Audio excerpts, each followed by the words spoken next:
conquer the present perfect tense with ease. Hello, language enthusiasts.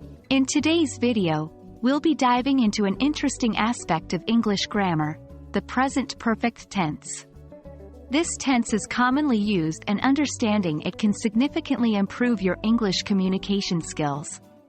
So, let's unravel the mystery together.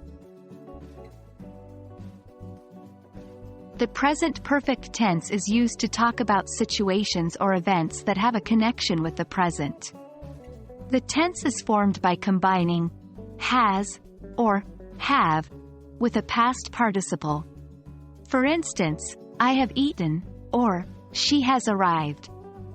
Here, have and has are helping verbs, while eaten and arrived are past participles of eat and arrive, respectively. With regular verbs, forming the past participle is quite straightforward. We simply add ed to the base form of the verb. For example, I have worked all day, or they have walked 5 miles. Irregular verbs, on the other hand, can be a bit tricky as they do not follow the regular ed pattern. Each irregular verb has its own past participle form. For instance, the past participle of go is gone. So we say, I have gone to the store. It's helpful to memorize the most commonly used irregular verbs and their past participle forms. The present perfect tense is typically used in 3 situations. 1. Unspecified time before now. She has visited Paris.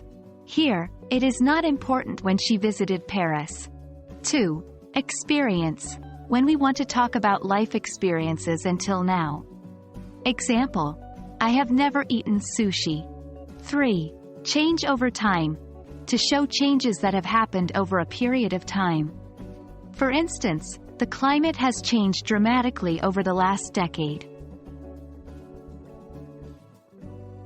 There you have it. By now, you should have a clear understanding of the present perfect tense. Keep practicing, and soon you'll be using the present perfect tense like a native English speaker.